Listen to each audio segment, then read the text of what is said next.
ചേട്ടാ ഇവിടുത്തെ ആളാണോ? അല്ല, ഞാൻ മലമ്പുഴയാണ്. മലമ്പുഴ. ഇതിന്റെ കാര്യങ്ങളൊക്കെ അറിയാം. ഇപ്പൊ എങ്ങനെയാണ് ഇതിന്റെ ഒരു ചടങ്ങുകളും കാര്യങ്ങളും ഒക്കെ? ചടങ്ങ് ഇപ്പോൾ ജപം തുടങ്ങും. ജപം തുടങ്ങിക്കഴിഞ്ഞാൽ ക്ഷേത്രത്തിനകത്ത് അത് കഴിഞ്ഞിട്ട് ദേവരേഖതങ്ങൾ പിന്നെ വിഗ്രഹങ്ങൾ വെളിയിലേക്ക് ഇറക്കി ഈ തേരുകളിലേക്ക് കൊണ്ടുവയ്ക്കും. ആദ്യം ഗണപതിയാണ് കയറുക. ഗണപതി കയറി കഴിഞ്ഞാൽ ശിവനും പാർവതിയും ഏറ്റവും പ്രധാനപ്പെട്ട.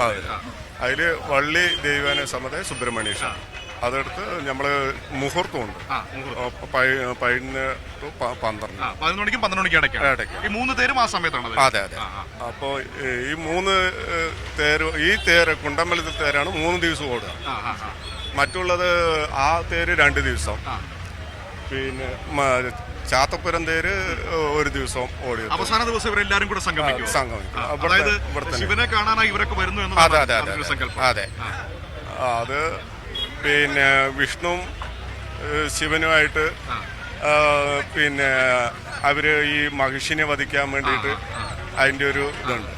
അത് കഴിഞ്ഞിട്ട് ഗണപതി പറയും അച്ഛനും ഒരു സ്ത്രീയായിട്ട് നിൽക്കുന്ന കണ്ടുപോവാ. അപ്പോൾ പാർവതി ദേവി പിണങ്ങിപ്പോയിട്ട് മഹാവിഷ്ണു പോയി പറയും ഞാനായിരുന്നു ആ സ്ത്രീ. അപ്പോൾ മഹിഷാസുരനെ കൊല്ലാൻ വേണ്ടി ഞങ്ങൾ അവതാരം കൊടുത്തതാണ്. അങ്ങനെയാണ് മണികണ്ഠ ഉണ്ടാകുന്നത്. അതാണ് മാലയിടുന്നത്. പിറ്റേ 3-ാം തീയതി ദിവസം അയ്യപ്പൻ ജനിച്ചു.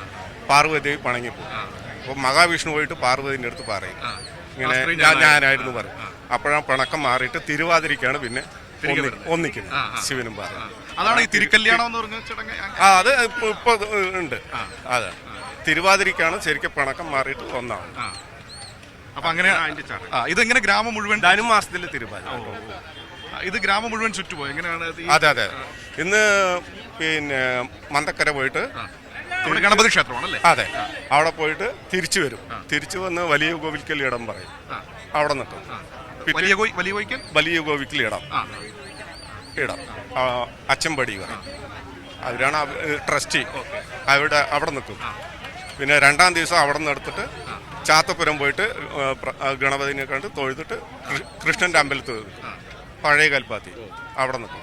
അവിടെ നിന്ന് 3-ാം ദിവസം അവിടെ നിന്ന് തുടങ്ങിയിട്ട് ഇവിടെ കൊണ്ടുപോകും. ഇങ്ങോട്ടേക്ക് എല്ലാവരും. 6 തേരാണ്. എത്ര തേരാണ്? അതെ, 1, 2, 3, 6 തേരല്ലേ?